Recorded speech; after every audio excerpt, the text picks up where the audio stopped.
Cerita bermula, dalam waktu yang tidak lama lagi, perubahan iklim diprediksi akan menjadi faktor utama yang menyebabkan kerusakan lingkungan dan kelangkaan sumber daya.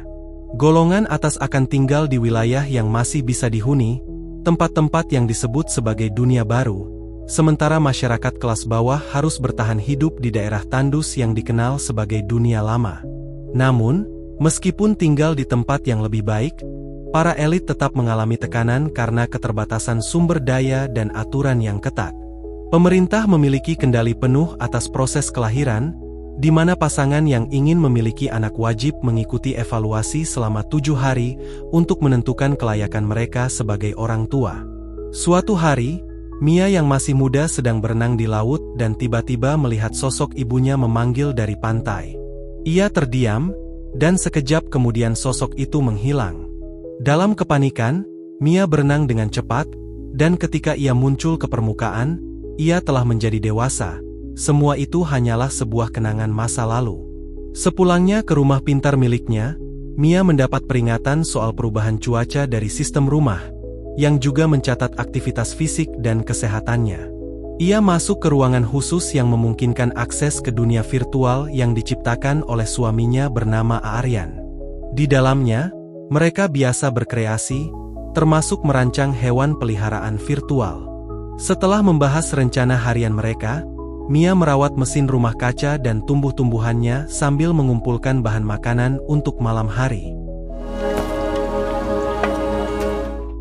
Saat makan malam selesai, Mia dan Aryan berbincang mengenai rasa gugup mereka karena akan segera mengikuti evaluasi kelayakan menjadi orang tua. Meskipun mereka saling menghibur satu sama lain, pikiran Mia tetap terganggu oleh ingatan akan laut dan ibunya. Setelah Aryan tertidur, Mia kembali mengurus tanamannya untuk menenangkan pikirannya. Keesokan harinya, seorang wanita bernama Virginia datang ke rumah mereka. Ia adalah evaluator yang akan tinggal bersama mereka selama seminggu guna menilai apakah mereka pantas menjadi orang tua. Pasangan ini diberi hak untuk membatalkan proses kapan saja jika mereka merasa tidak sanggup. Mia ingin tahu kriteria penilaian yang digunakan, tetapi Virginia hanya menyebut bahwa lebih baik mereka tidak terlalu banyak tahu, karena ia ingin menilai kepribadian asli mereka. Virginia kemudian mewawancarai keduanya secara terpisah, meminta mereka berbagi tentang hubungan mereka di masa lalu, dan kenangan masa kecil. Mia mengungkapkan bahwa ibunya dan saudara perempuannya pernah dikirim ke dunia lama ketika ia masih kecil, meski ia tak banyak mengingatnya. Virginia kemudian menyadari bahwa ibu Mia pernah menjadi penentang sistem dan mulai curiga apakah Mia memiliki pandangan yang sama. Mia dengan tenang menyatakan bahwa ia tidak memiliki pendapat negatif terhadap negara. Saat Virginia bertanya mengapa mereka ingin memiliki seorang anak, pasangan itu menjelaskan bahwa mereka ingin berkontribusi pada masa depan umat manusia, merasa lebih lengkap sebagai individu, dan memberikan seorang anak tempat untuk merasa diterima. Mia mengatakan bahwa meskipun ia merasakan keinginan itu sekarang, saat masih kecil dulu, ia belum memahaminya. Setelah itu, mereka mengajak Virginia untuk melihat-lihat rumah. Ketika menginspeksi ranjang anak-anak, Virginia berkomentar bahwa ada pegas yang longgar, meskipun pasangan itu menjelaskan bahwa kasur tersebut tidak memiliki pegas sama sekali. Ia memberikan persetujuan untuk kamar tidur utama mereka, namun terlihat kurang terkesan saat melihat ruangan virtual milik Aryan. Kemudian, Virginia menuju ke rumah kaca dan memperhatikan bahwa satu-satunya benda peninggalan ibu Mia adalah setangkai bunga. Ia juga meminta akses total ke seluruh area rumah, yang sebelumnya telah diprogram oleh pasangan itu ke dalam sistem kecerdasan buatan mereka. Selain itu, dia juga menuntut sampel biologis seperti urin, air liur, darah, rambut, dan cairan tubuh lainnya. Pasangan itu menjelaskan bahwa mereka sudah mengirim semua yang diminta, tetapi Virginia tetap ingin memverifikasi sendiri untuk menghindari kemungkinan kecurangan. Saat makan malam, Virginia tampak tidak terkesan dengan hidangan bergaya tradisional yang dibuat Mia dari bahan hasil panen rumah kacanya. Ia kemudian menanyakan bekas luka Aryan, yang menjelaskan bahwa ia pernah diserang oleh kelompok pembela hewan karena proyeknya dianggap tidak etis. Aaryan telah menciptakan hewan peliharaan virtual yang bentuknya menyerupai spesies nyata yang kini hampir punah. Kelompok tersebut sempat menyerang laboratorium tempat ia bekerja, dan ia harus melarikan diri melalui jendela. Para pelaku akhirnya dihukum dan dikirim ke dunia lama. Mia menyatakan bahwa hukuman tersebut pantas diterima oleh para pelaku, yang membuat Virginia bertanya-tanya apakah pendapat yang sama berlaku untuk ibunya Mia yang juga diasingkan. Malam harinya sebelum tidur, Aaryan memperingatkan Mia bahwa Virginia tampaknya sengaja memancing reaksi dengan membahas topik ibunya, dan menyarankannya untuk tetap tenang. Saat suasana mulai menjadi intim antara mereka terkejut mengetahui bahwa Virginia diam-diam memperhatikan. Ia mengatakan bahwa sebagai penilai, ia perlu memahami semua aspek hubungan mereka, termasuk sisi intimnya. Walau merasa tidak nyaman, mereka sadar bahwa jika ingin memiliki anak, mereka harus tetap menjalani proses ini sepenuhnya. Keesokan paginya, pasangan itu menanyakan soal paket makanan bayi misterius yang tiba-tiba datang. Tetapi Virginia tidak memberikan jawaban dan malah sibuk bermain dengan sendok. Saat sarapan dimulai, perilaku Virginia berubah menjadi seperti anak kecil. Ia mendorong mangkuknya dan memukul-mukul meja. Mia mulai cemas, dan Virginia menuduhnya bicara dengan nada tinggi. Ketegangan meningkat ketika Mia menghentakkan tangannya ke meja. Namun Aaryan mencoba mencairkan suasana dengan memainkan sebuah permainan sambil menyuapi Virginia. Usahanya berhasil, dan Virginia mulai makan sendiri, meskipun ia sempat melempar makanan ke arah mereka. Aaryan sempat kesal ketika makanan masuk ke matanya, dan saat ia mengumpat, Virginia mulai menirukan kata-kata kasarnya. Ia pun buru-buru ke kamar mandi untuk membersihkan matanya, sementara Mia membantu dengan obat tetes. Setelah kejadian itu, mereka akhirnya sepakat untuk mulai menetapkan beberapa batasan yang lebih jelas. Saat mereka kembali ke dapur, mereka mendapati makanan berantakan di seluruh dinding dan perabot, sementara Virginia sudah tidak ada di tempat. Mereka langsung mencari ke seluruh rumah dan menemukan kekacauan di setiap ruangan. Di ruang kerja virtual milik Aaryan, terdengar suara musik yang mengganggu, dan mereka melihat Virginia sedang menari di dalamnya. Pasangan itu mencoba mengajak bicara, tetapi suara musiknya terlalu keras dan menutupi suara mereka. Akhirnya, Aaryan berhasil berteriak cukup kencang untuk menghentikan musik tersebut dan mengatakan bahwa ruangan itu bukan untuk bermain-main. Namun, Virginia hanya menjawab bahwa tahap uji coba sudah selesai. Menjelang sore, mereka menerima paket misterius lagi. Isinya adalah sebuah rumah mainan yang ditujukan untuk anak mereka. Virginia memberitahu bahwa mereka harus menyusunnya sebelum pagi tiba. Potongan mainannya memiliki bentuk yang aneh, dan instruksinya membingungkan, membuat mereka kesulitan merakitnya. Saat mereka merasa hampir selesai, struktur mainan itu justru runtuh. Mereka terus mencoba sepanjang malam dan akhirnya berhasil menyusunnya, tetapi masih ada beberapa bagian tersisa. Dalam panduan tertulis bahwa semua komponen harus dipasang demi alasan keselamatan, sehingga Mia memutuskan untuk membawa bagian yang tersisa ke tepi pantai dan membuangnya ke laut. Keesokan paginya, Virginia memeriksa hasil kerja mereka dan mengatakan bahwa hasilnya cukup memuaskan. Ia bahkan menyatakan bahwa ruangan itu kini akan menjadi miliknya dan mulai menanyakan keberadaan barang-barangnya. Tak lama kemudian, ia mengamati Aaryan bekerja dan mulai bercerita tentang anjing peliharaannya. Ketika pemerintah memerintahkan semua hewan peliharaan dimusnahkan, ia merasa tidak sanggup membiarkan anjingnya mati di tangan orang asing, sehingga ia sendiri yang mengakhiri hidupnya. Hal tersebut membuatnya terpukul selama berhari-hari. Aaryan kemudian mengajaknya untuk menyentuh salah satu makhluk virtual ciptaannya, seekor monyet, dan Virginia tampak kagum dengan betapa nyatanya tekstur bulunya. Tapi tiba-tiba ia merasa bosan dan mengajak bermain. Saat Mia datang untuk melihat keadaan mereka, ia mendapati Virginia dan Aaryan sedang berpura-pura menjadi hewan liar, saling melompat seperti di hutan. Mia merasa aneh, mengingat Aaryan pernah berkata bahwa punggungnya belum pulih sepenuhnya sejak kejadian ia harus meloncat dari jendela. Keesokan harinya, mereka menghabiskan waktu di tepi laut. Pasangan itu harus mengawasi agar Virginia tidak berjalan ke area yang membahayakan. Mereka mulai bermain petak umpet, dan Mia merasa frustrasi karena Aryan dan Virginia terus-menerus saling menemukan, sementara dirinya tak pernah berhasil. Ia juga mulai menyadari bahwa Virginia memanggil Aryan dengan sebutan ayah. Saat mereka mulai membangun istana pasir, Mia mencoba ikut serta, tetapi Virginia justru memilih menjauh dan membuat istananya sendiri. Mia mulai meragukan kemampuannya sebagai calon ibu. Aryan mencoba menenangkan dan mengingatkannya bahwa ia bukan ibunya Virginia. Tiba-tiba mereka menyadari Virginia telah menghilang, dan mereka melihat sepatunya terapung di air. Beberapa saat kemudian, ombak membawa tubuh Virginia kembali ke tepian. Mia segera menghampiri dan menolongnya. Namun, Virginia yang menggigil berjalan menjauh darinya. Mia yang masih syok, tanpa sadar memarahi Virginia, mempertanyakan apakah dia salah telah menyelamatkannya dan bertanya-tanya apakah ia seharusnya membiarkan Virginia tenggelam. Virginia langsung menjauh, dan Aryan menegur Mia atas reaksinya yang emosional. Dalam perjalanan kembali ke rumah, Virginia meminta Aryan untuk menggendongnya. Tak lama hujan turun dan punggung Aryan mulai terasa nyeri, jadi ia harus menurunkannya.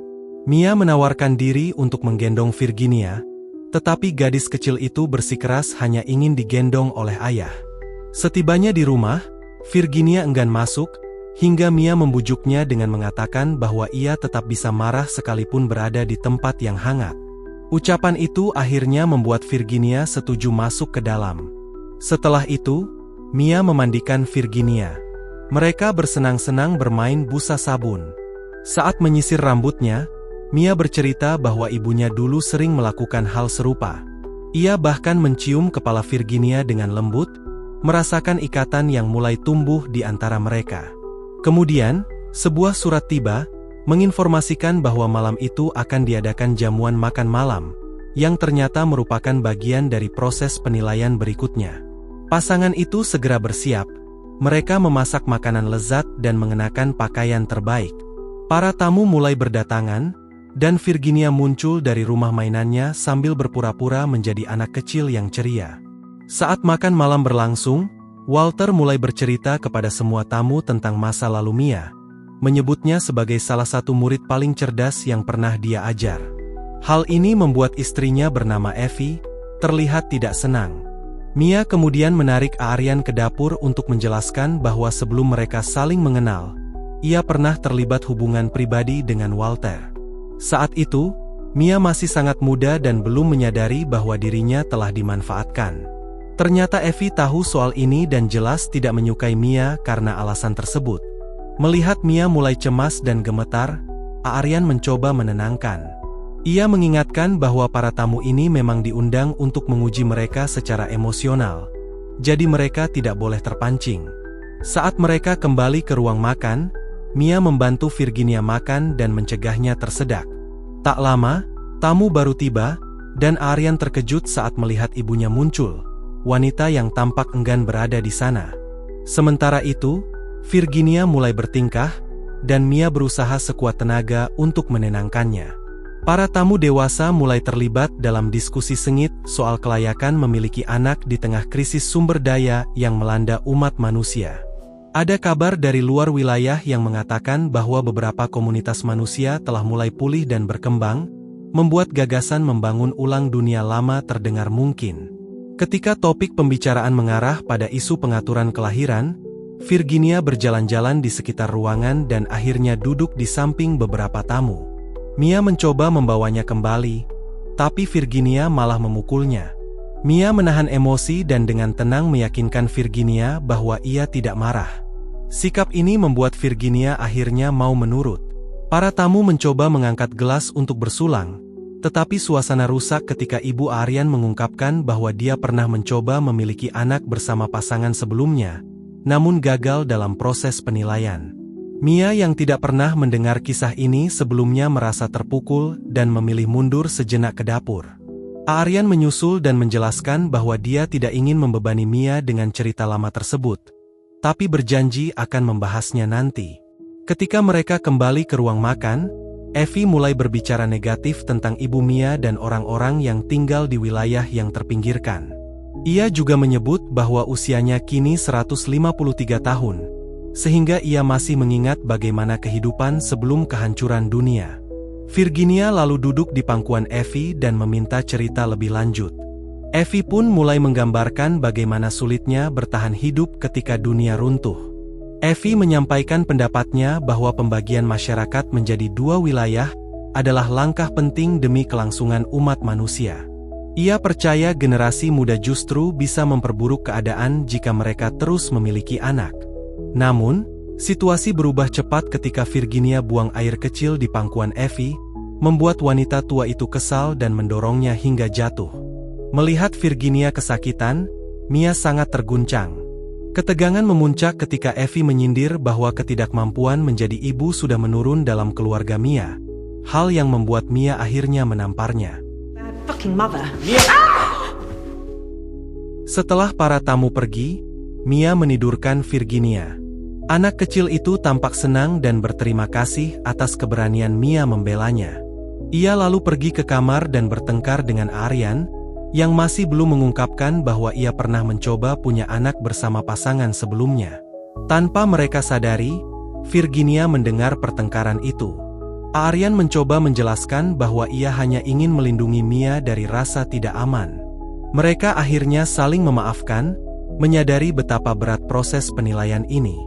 Mereka juga menyebut bahwa waktu evaluasi hanya tinggal 2 hari lagi, pernyataan yang juga ditangkap oleh telinga Virginia. Di tengah malam, Virginia masuk ke kamar mereka setelah mengalami mimpi buruk. Aryan menyuruhnya kembali ke tempat tidur, tapi Mia memperbolehkannya tidur bersama mereka. Keesokan harinya, Mia mendapat kabar dari rumah sakit bahwa adiknya mengalami emboli dan sedang dirawat di ruang intensif. Mia segera bersiap untuk pergi, tapi Aryan merasa ini bisa membahayakan proses penilaian. Ketika mereka memberitahu Virginia, gadis kecil itu mengatakan Mia boleh pergi, tapi hal itu akan menghentikan penilaian mereka.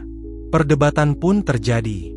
Mia menekankan bahwa keadaan darurat seharusnya menjadi pengecualian dan menunjukkan bahwa merawat anggota keluarga yang sakit adalah contoh nilai kasih yang baik bagi seorang anak. Virginia akhirnya menyetujui, dengan syarat Mia harus kembali sebelum pukul 6 pagi. Keesokan paginya, Mia menjelaskan bahwa ternyata yang dirawat di rumah sakit bukanlah adiknya. Terjadi kekeliruan karena ada orang lain dengan nama yang sama. Hal ini membuat Aryan merasa curiga terhadap Virginia. Namun gadis kecil itu memanggil Mia ibu, membuat suasana menjadi lebih hangat. Setelah itu, Mia meminta Aryan menjaga Virginia sementara dia pergi berenang. Saat Aryan sibuk bekerja, Virginia terus mengganggunya. Namun dia mengatakan bahwa mereka bisa bermain nanti. Saat Aryan keluar, Virginia mencoba memanggil Mia, namun suaranya tak terdengar. Kesal karena merasa diabaikan, dia masuk ke rumah kaca dan mulai merusak fasilitas di dalamnya, termasuk kabel listrik dan instalasi gas. Kekacauan itu menyebabkan percikan api yang cepat menyulut kebakaran. Virginia panik dan mulai memanggil mereka, tapi asap membuatnya lemah dan ia tak mampu bergerak. Terlebih lagi pintu terhalang reruntuhan. Di saat bersamaan, Mia kembali berjalan pulang dan langsung berlari ketika melihat asap dari kejauhan. Sementara itu, Aryan yang sedang bekerja diberitahu oleh sistem rumah mengenai situasi darurat. Aryan menuju rumah kaca, tapi dihantui rasa takut akibat kenangan traumatis dari insiden pengeboman di masa lalu. Mia berusaha masuk, menendang pintu yang tertutup, dan akhirnya berhasil membuat lubang dengan melempar batu. Ia merangkak masuk dan menyeret Virginia keluar dari dalam bangunan yang terbakar. Meski berhasil menyelamatkan gadis itu, Mia harus menyaksikan rumah kaca kesayangannya habis terbakar. Pada malam harinya, Virginia menolak makan dan meninggalkan meja makan tanpa berkata apa-apa. Mia mengikutinya ke pantai dan menegurnya karena menghancurkan rumah kaca. Namun Virginia hanya diam dan pergi begitu saja. Keesokan harinya, Virginia memberitahu bahwa permintaan mereka untuk menjadi orang tua telah ditolak. Aryan langsung panik menyadari bahwa semua yang ia jalani selama ini sia-sia. Sementara Mia terkejut dan malah tertawa karena tidak bisa mempercayainya. Virginia tak menggubris teriakan Aaryan dan meninggalkan mereka begitu saja. Hari itu, pasangan itu makan siang dalam suasana yang benar-benar sunyi. Tak ada kata yang terucap di antara mereka. Setelah itu, Mia menghabiskan waktunya dengan membersihkan ruang bermain dan menemukan tumpukan mainan tambahan. Semuanya rusak dan hancur karena ulah Virginia. Penuh amarah, Mia kembali ke rumah, mengambil sekop, dan menghancurkan mainan-mainan itu sampai hancur tak berbentuk. Aaryan mendekatinya dan memeluknya erat hingga Mia mulai tenang. Dia kemudian membisikkan bahwa ada sesuatu yang ingin ia tunjukkan. Mereka menuju ke ruang virtual, di mana Aaryan memperlihatkan simulasi seorang bayi perempuan digital. Mia sempat tersenyum dan memeluk bayi itu, tapi senyumnya perlahan memudar. Ia meletakkan bayi itu dan berkata bahwa tak adanya aroma bayi membuat semuanya terasa palsu. Ia merasa tidak terhubung. Aaryan mencoba meyakinkannya bahwa mereka masih bisa membangun kebahagiaan tanpa penilaian itu. Tapi Mia menolak, mengatakan bahwa dirinya sudah tak sanggup lagi menjalani ini, lalu pergi meninggalkannya. Beberapa waktu kemudian, Mia menemukan keberadaan Virginia yang kini tinggal di sebuah apartemen kumuh. Saat Mia muncul, Virginia mengancam akan menghubungi pihak berwajib. Namun Mia menolak pergi sebelum tahu alasan sebenarnya di balik kegagalan mereka. Setelah adu mulut yang panjang, Virginia akhirnya mengungkapkan sebuah kebenaran yang mengejutkan, bahwa tidak ada seorang pun yang benar-benar meninggal dalam 6 tahun terakhir karena sistem telah mengendalikan segalanya. Program penilaian hanya dilakukan sebagai bentuk motivasi, sementara para penilai dijanjikan hadiah, seorang anak, jika mereka bertahan cukup lama. Namun, mayoritas tak sanggup menjalani proses itu lebih dari seminggu. Virginia sendiri mengaku pernah memiliki seorang anak perempuan, yang kini telah tiada. Luka itu, ditambah tekanan pekerjaannya, membuatnya nyaris kehilangan kewarasan. Ia menceritakan pengalaman-pengalaman menyakitkan yang ia alami selama menjadi penilai. Mia mendengarkan dengan empati, dan kemudian bertanya-tanya, benarkah kehidupan di dunia lama mulai bangkit kembali? Tak lama setelah pertemuan itu, Virginia melanjutkan tugasnya mengunjungi pasangan lain untuk penilaian. Namun tekanan itu akhirnya melampaui batas. Dalam keputusasaan, ia berdiri di balkon, dan mengakhiri semuanya. Sementara itu, Aaryan menghibur diri dengan realitas virtual. Di dunia itu, ia hidup bersama versi digital Mia dan seorang putri dewasa. Sebuah dunia sempurna, namun palsu. Di sisi lain, Mia bersiap melintasi perbatasan. Dengan mengenakan pakaian pelindung, ia melangkah menuju dunia lama. Angin kencang dan cuaca buruk tidak menghalanginya.